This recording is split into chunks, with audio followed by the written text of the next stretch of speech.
today we can carry on. I got the sealant I was looking for. So this is Curil T, actually this is Curil T2, which is a non-setting sealant, and stuff that I didn't even know existed. Green Loctite, which is a wicking Loctite, so you can actually put it on afterwards and it gets sucked up by capillary action. So the next step is we're going to tighten everything up on the IMS cover, put the flywheel on, do the torquing of the flywheel, and then the clutch and clutch pressure plate can go in, and they'll be ready to put the gearbox back, which, if it's anything like what it was like to take it out, it's going to be a pain in the ass. Anyway, let's get right to it. So the first step is going to be to put in the new micro encapsulated bolts. It's just a fancy term for saying they've got some sealant on it. LN also suggests that you put a little bit of Curil T on the underside of the bolt, because these bolts go all the way through the block and we don't want to have any seepage. So let's just put a little bit of this around the head.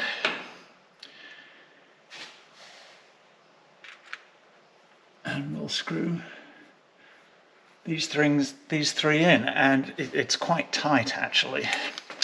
So let's do that. I'm standing on a block of wood at the moment because I don't want to drop the car down. I've hand tightened these, and now I'm just going to torque them down to 7.5 foot-pounds, which really isn't very much at all.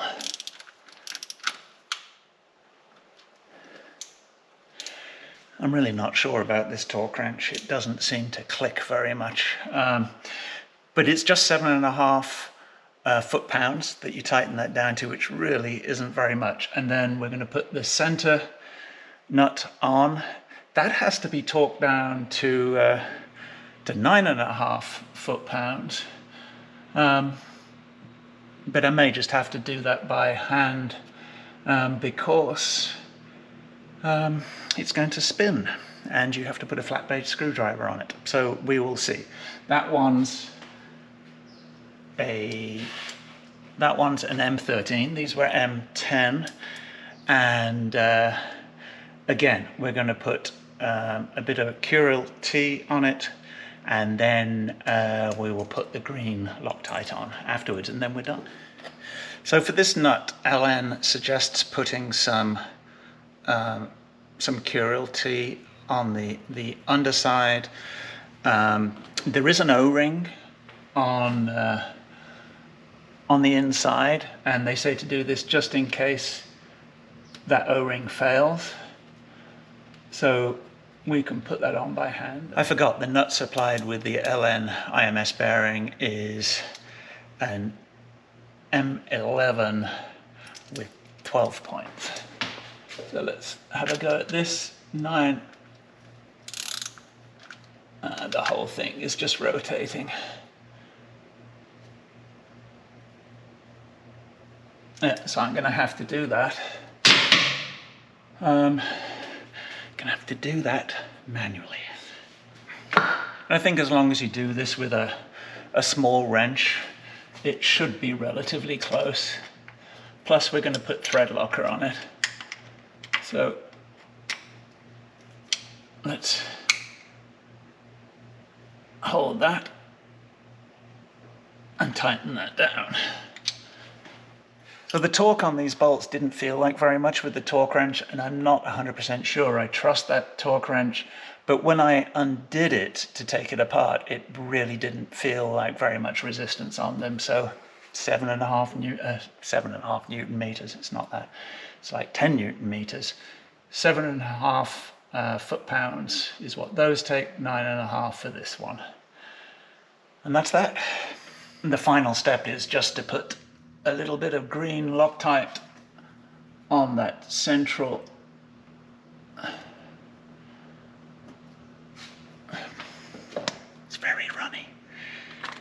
just put that on the that central spindle and it'll get drawn in. And ensure that that doesn't come apart. Let's just clean that up. Have a look at it with me glasses.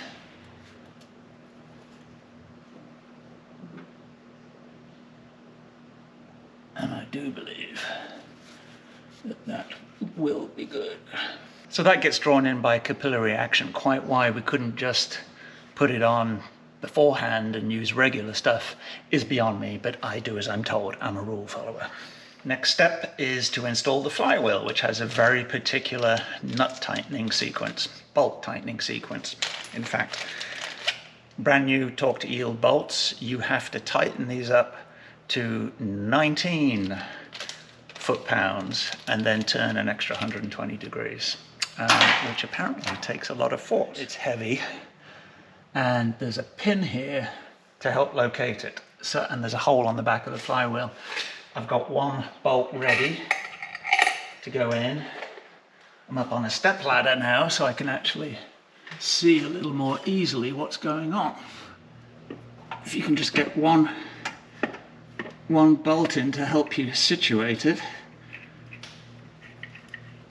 which I have. Right, so now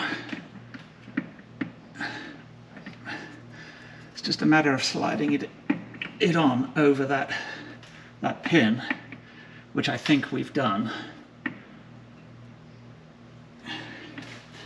And then we need to put in the other bolts. I think if I was doing this again, I would get I would get one of the old bolts and just cut the head off it. So then and then put it on, and so that would give me something to key on as I'm trying to put the flywheel on. There we go. So these I'll snug them down, and then there's a very particular sequence to tightening them up. So you go here, here, here, here, here, here, here, and then just keep going in that star pattern. If you keep going in that star pattern, it'll make sure that you're putting constant torque on the wheel and not putting any distortion in there. I'm going to do this in stages. So first one is I'm going to go to 10 foot-pounds. I probably don't need to lock down the wheel.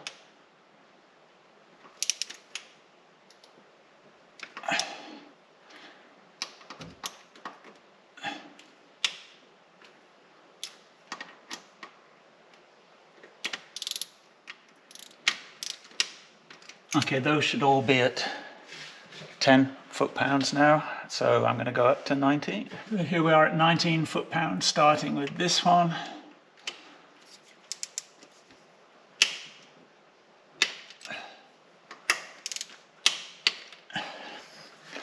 Right, according to this torque wrench, those are all at 19.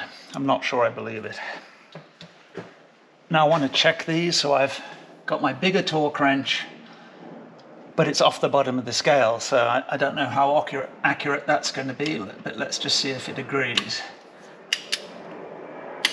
Yep. Oh.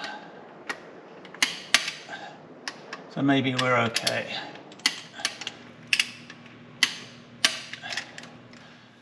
And now for the interesting bit. I found a scrap piece of metal which I've used to lock down the flywheel.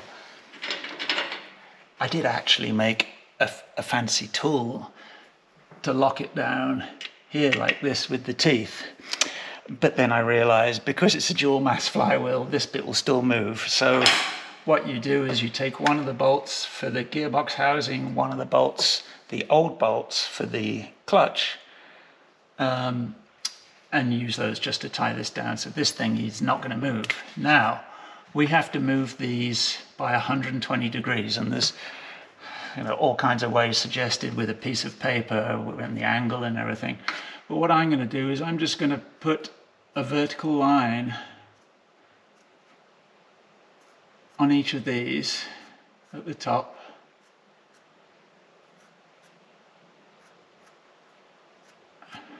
and then put a mark on the flywheel using my trusty protractor. So I'm going to mark up 120 degrees. So this is 90. If I look here, 90, 100, 110, 120. So 30 degrees past the horizontal, that's there. Same thing here. Right there.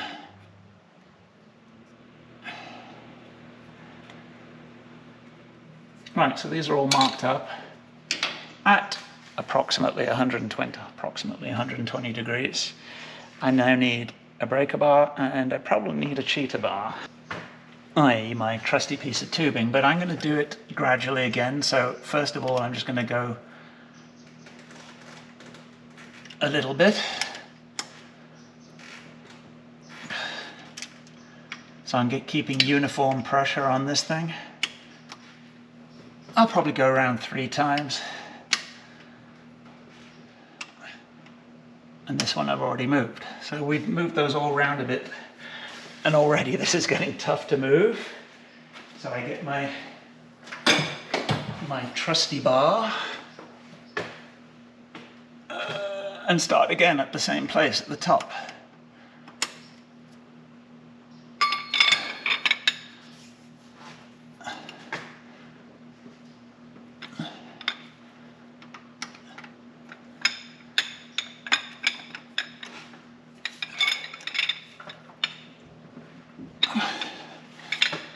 And now time for the final round.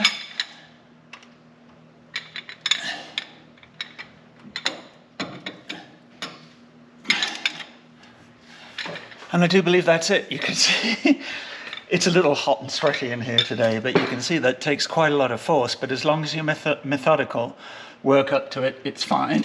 And I would recommend getting a good quality one of these so that it doesn't break. But that's that. Job done. Yes. I know I say job done a lot, but it means the job's done. Right, we're going to remove this, clean up the flywheel and fit the clutch. Time now for the clutch plate and thrust cover. So we need 3 things. We need 3 things. Clutch tool, and there is only one way that will go on. If you try putting this on the other way around, it hits on the bolts. So that's how you know.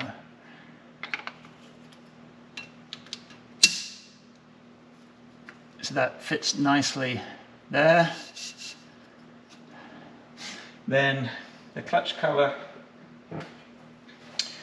goes over the top, and there are 3 locating pins, and these pins on the flywheel here, you match them up with corresponding holes on the clutch cover. There's 1. There's 2, and there's 3.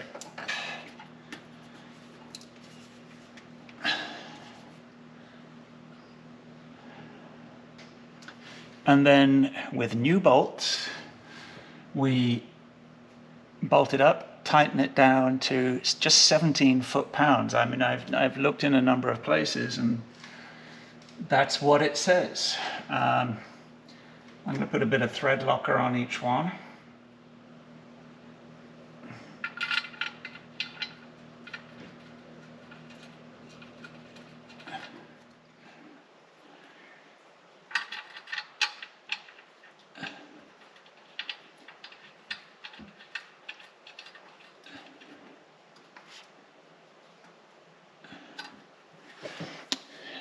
And there you have it. I've just got to tighten those up. You don't need to see me tightening bolts.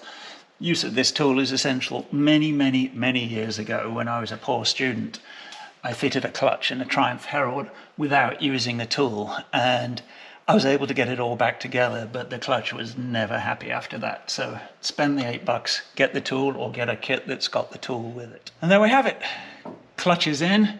Once again, do the bolts up progressively in a star pattern so that you're keeping even pressure on the plate, and then do them up to the final torque, which is, as I said, 17 foot-pounds, which doesn't seem very much, but that's what everybody says. So all this is done. I can pull this baby out. Anybody want to buy a clutch centering tool? And next step, putting the gearbox back in. Not looking forward to that. But we're nearly done. One final job to do before fitting the gearbox, actually two final jobs. One, I have to refit the chain tensioners with new crush washers, and then those get tightened down to 59 foot-pounds, and then I have to take out all the locking tools and turn the engine over and make sure everything's good before I start putting the gearbox in. I have no reason to expect there to be a problem, but it's always a tense moment. And if you remember, well, this one's already off. These go in a particular location, and you have to push them quite hard to get them started. Because these are putting the chains under tension, you need to give them a good push before you twist them in.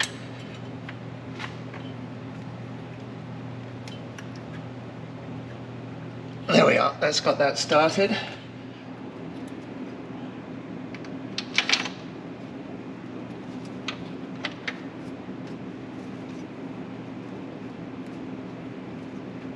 So now we'll get the socket and tighten those both up and then torque them off to 59 foot-pounds.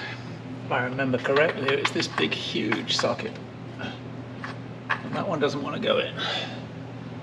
This one. So that one goes in quite easily. This one doesn't.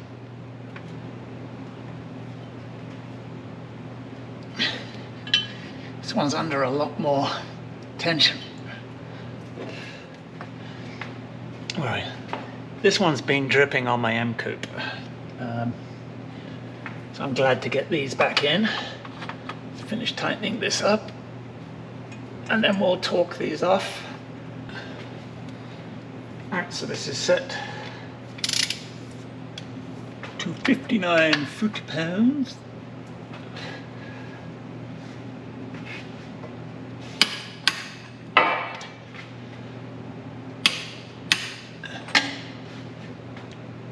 And there we have it. Now all I need to do is take out the locking tools at the back, the front, and on the flywheel, and we can turn the engine over and we see if this has been a success. Pretty certain it will be. Right, here we go. With 2 hands. Let's see if the engine will turn.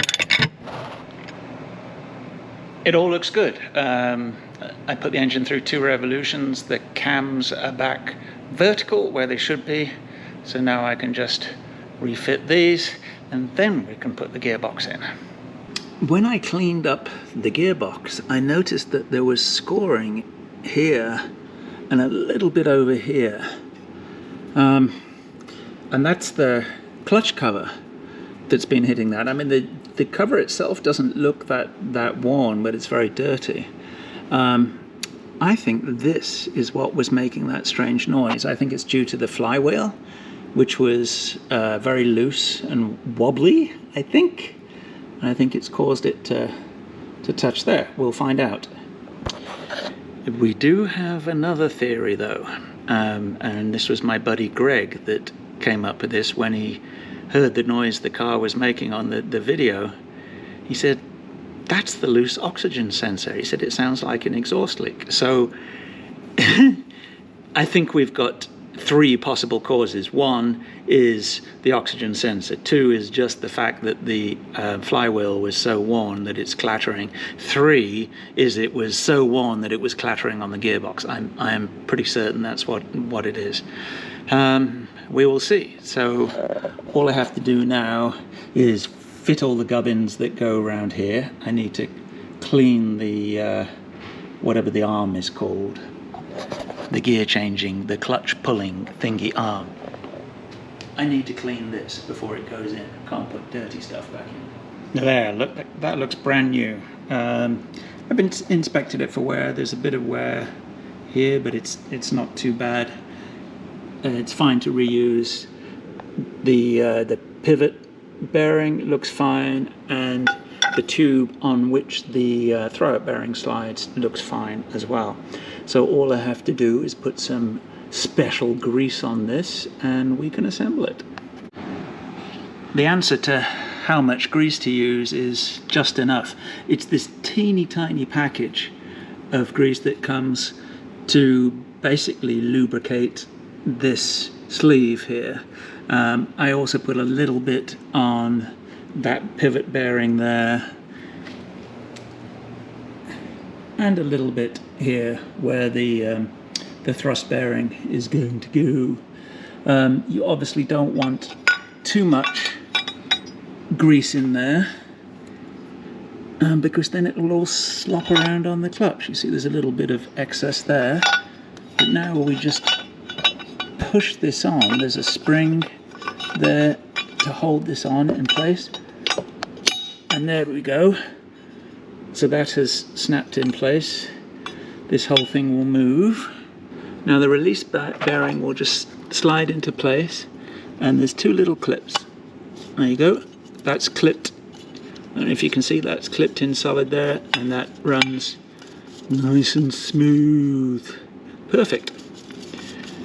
So, top tip, don't forget to put this assembly in before you put the gearbox in. I bet you somebody has done that. Somebody has put the gearbox in and completely forgot to put the, whatever this is, the thrust fork. Something like that. Right, so this is ready to go in.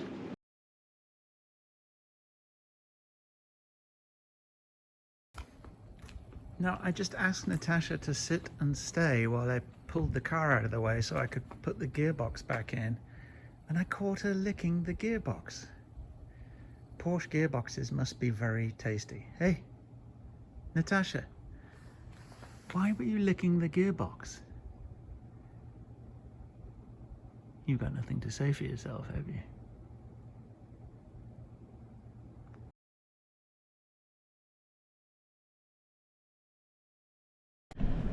Well, this camera is really starting to annoy me.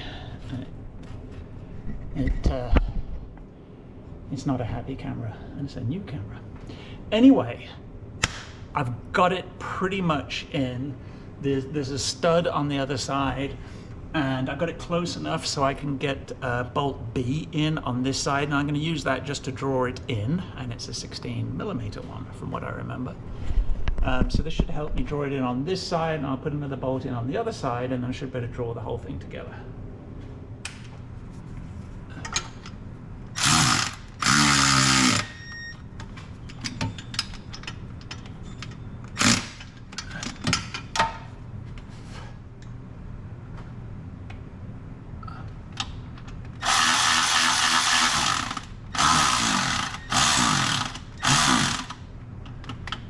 Well, that's working well.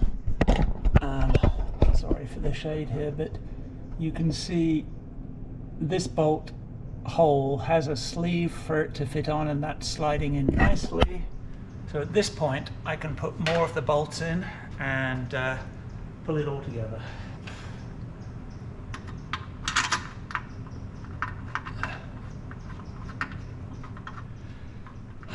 So pretty much all the bolts are in now loosely. Here's a quick tip for this A one. You can just get a screwdriver in to turn it, and you can get it in kind of loosey-goosey. and then just do the final tightening up with the socket which you can just get in there. It's just very difficult to get any kind of ratchet in there. So that one's in. I just need to find the nut for, I think it was H, and we need to put in the gearbox mounts so we can take this out and remove this. And look, I bagged everything so it's easy to find. I know the gearbox nut H, 15mm is here, and all the bolts and nuts for the gearbox mount. Yay! L, left.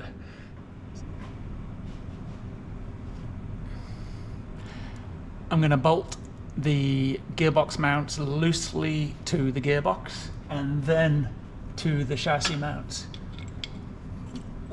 because there'll be a fair amount of adjustment, I would imagine. So that's the left side fitted. It was a little difficult to get this aligned because I didn't realize that the back of the gearbox was quite low, so the whole thing was tilting back and it didn't line up. But as soon as I jacked up the rear of the gearbox, it went in fine. I haven't put the bolts in here yet, but I will do that after I've put the other side mount in, and then I'll be able to remove the jack.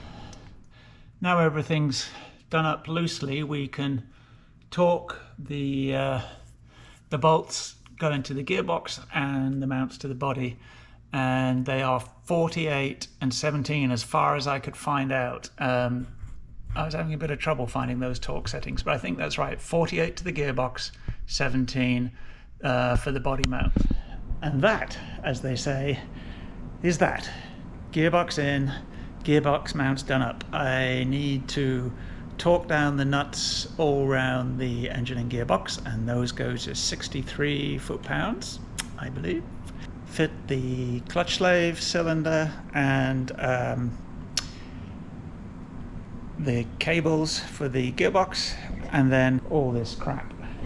Plus I took the part of the exhaust to my buddy Greg, and he's going to get those studs out for me. But yeah, we're nearing completion.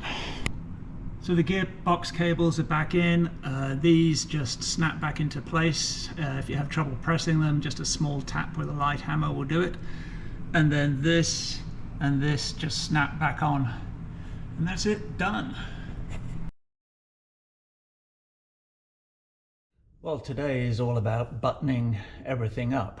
Only a few remaining things left to do. It's not worth filming everything because it really is just the reverse of the removal process, but I will include things that I think will be useful. First thing to do is to tighten up all the gearbox nuts and bolts. 63 foot-pounds for the bolts, 33 foot-pounds for the nut, and I'm not sure for A, which is the star one. I'll have to find that out. Anyway, I'm going to tighten all these up. Well, that was easier said than done. The ones that you can get a torque wrench on, you have to be very patient with, because it's just one click at a time, and you have to use various different lengths of sockets and extensions to be able to actually physically get the torque wrench in there. But so B, C, E and F I was able to torque accurately. The nut you can't get a torque wrench on, so I did that up as tight as possible. The D, which is the one right on top, I remember I had to use a wrench to get off anyway, so I tightened that up as tight as I could with a wrench, and I'll probably just check that from above. From above, that one will be easy. And then A, this one here, I mean, you can barely get anything on it. I was able to tighten it up enough so I could get a very small breaker bar on it, and then I just tightened that as tight as I could. And to be honest, that's as good as she gets. I'm going to put a witness mark on A, and just to make sure that that one stays in the same place, and the same thing with the nut. So now that's done. Next is the clutch slave cylinder. So I'll just put a dab of grease on the end of that with a little bit of grease I had left over from yesterday, and the nut gets tightened down to 17 foot-pounds, I believe. Well, as you can see, it's a little bit of a tight fit. It's still got to go a fair ways in there, and of course you're applying pressure on the system. So I think we need to get something just to ease it in, like a big screwdriver. And there we go, you can see that's in place. What I was able to do is just push with the screwdriver here so I could get direct force on it, and then the mounting flange just clips in behind. There's a little recess there that helps it go in. So now we'll just put a dab of Loctite on the bolt, put it in there, and torque it down. Then I think we'll drop the car down and just see if the clutch is working smoothly. That's done, and I've just put a witness mark on that one as well, so I can just check easily whether or not they're staying done up. So now to drop the car and just make sure that clutch mechanism is working.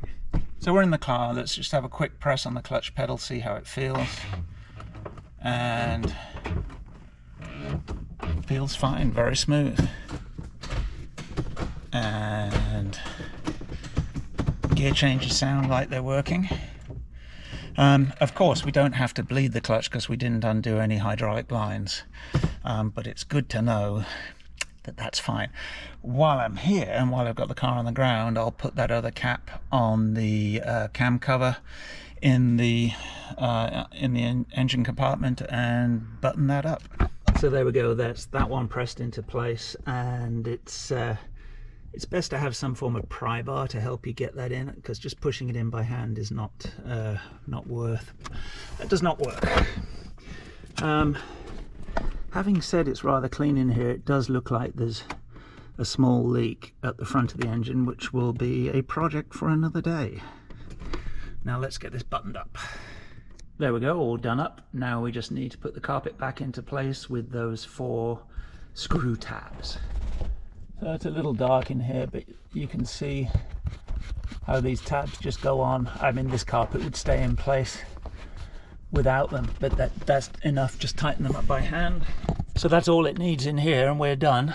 Needs a good vacuum. See if there's any more M&Ms. So now all that remains are the drive shafts and heat shields and the exhaust, and then this car is ready to go. Next step is the drive shafts, which were tied up out of the way.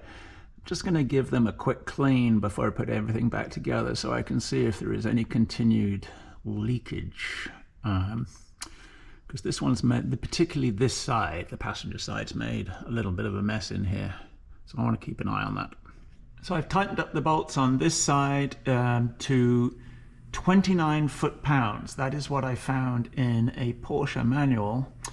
And I've put witness marks on them so I can see if they're coming undone. I had a very unfortunate experience in my Westfield with these bolts coming undone and me losing one of my drive shafts. If you remember, I used the long hex socket to take these out, but to torque them up, it's better. To torque them up, it's better to use a short one, because the long ones, they just twist, and 1, I'm worried they're going to snap, and 2, you're not going to get a realistic torque reading because some of the torque's taken up in the twisting of the it's not a socket, it's whatever it is. Anyway, use one of these, and what I find the best way of doing it, rather than keeping it on the torque wrench, is to put it in the socket. And if you can't get it all the way in, that one went all the way in there, just tap it with a small hammer just to get it all the way in, because you definitely do not want to strip these bolts. Anyway, that side's done. I'll do the other side, and we're getting there. One thing I noticed when I was reviewing some of the video I shot, I'd put these nuts and bolts in the wrong way up. It was basically just because I didn't remember it being fiddly to get the bolts in. So I've taken those out. The bolt comes down, that way if the nut comes off, this isn't going to come adrift. And I torqued it down to 17 foot-pounds. And I've put on the exhaust support bracket with the 13mm bolts, along with the heat shield. And when you're doing it, don't forget this spacer that goes in behind. So now we're ready for the exhaust to go on, I believe. Ah, no. This support bracket has to go in before the exhaust does. So don't forget to put that in, otherwise you'll be struggling. So that's the aluminium support bracket in. I've just put it loosely for the moment because there is room for adjustment. And if you've mixed up all your bolts, these are the 15mm, but they're the longest ones that come out from this area because they go quite deep into the holes that are there. Well, I was able to separate the exhaust, which makes it a lot easier to get back in. And the muffler isn't that heavy, but it's difficult to lift in by yourself. So if you have the luxury of a transmission jack, it makes it a lot easier to just be able to lift this into place. And then we have to get at these. We have to put a nut and bolt. So we have to get at that and put a nut and bolt in there. That's the difficult bit. So we'll get that in place and put the front bracket in and tighten everything up, and then the muffler will be in. And there we have it, exhaust in. Everything's just done up loosely for the moment because there is some adjustability in it. Just note the washers go there, and just note the orientation of this piece so that this kind of bracket thing fits on this side so it sits properly. So now I just have to go out and see my buddy Greg to get the cats back because he was pressing out the those broken studs for me. So once I have that, I can put everything back together and then we will be good to go this afternoon. Final steps today. We've only got a very small pile of things left to put back on the car. So we have the anti-roll bar, the two diagonal support brackets, and then the under tray, which was a pain to take off and I know is going to be horrible to put back on again, and I think it also needs a good clean. So let's get, oh, and I mustn't forget to put the filter in and oil. Well, there we have it. There are no more pieces left on the floor. Everything's buttoned up. The underside is nice and shiny because I cleaned it. All these bolts are tightened to 48 foot-pounds, and don't forget the ones up there on the transverse bracket, which I left loose to make it easier to fit. I thought this was going to be a nightmare to get back on, but it was actually very straightforward. Other things to note, make sure when you put the anti-roll bar or sway bar back on that the dip down is down and not up, because it's easy to put it on the wrong way around. Let's lower this down and put some oil in it, and fingers crossed everything works. Well, I've filled this car up with oil and it takes a lot. It takes around 9 quarts, which is probably, what, 8.5 litres? Probably 8.5 to 9 litres. And this car has to have the world's longest dipstick. Look at this. You keep pulling, pulling and pulling and pulling and pulling and pulling and pulling and pulling and pulling and pulling and pulling and pulling and pulling and pulling, and then finally it comes out. Anyway, I have checked the oil level. It is between the marks. So now we're going to fire this puppy up. Okay, so I've taken the fuse out for the fuel pump relay so we can turn the engine over without it actually firing, so we can get some oil circulated, given that I drained it completely. So let's see what happens. Oh, I always forget that the key is on the left side on a Porsche. So I've turned the engine over by hand to make sure there's no interference. The oil check on the gauge is showing it's in between the two levels. I am in neutral, got foot on the clutch, and let's turn this over.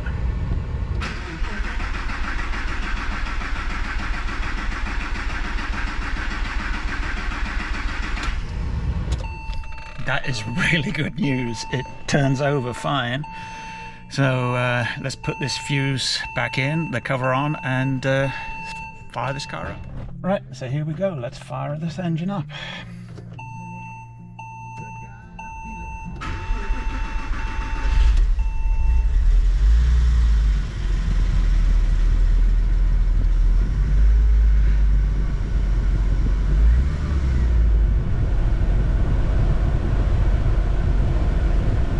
It was a bit rattly at the start, and that was because I presume it's got hydraulic lifters, just getting the oil into the lifters. But this is running very smoothly. So I just want to check the oil level again, and then we'll see how it drives. I hate dipsticks. I can never read them properly, even with my glasses on. I just checked the workshop, well no, I checked the owner's manual, that says 8.7 quarts. I've put a little over 9 and it's still not showing up on the dipstick, so I'm just waiting for the onboard diagnostic to check, and it'll probably say it's a little over full, so I may have to take some out. And here we go.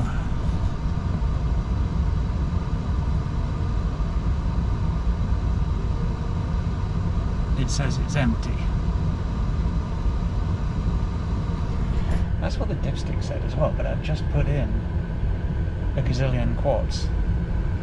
I think we have to run the engine a little bit more until it explodes.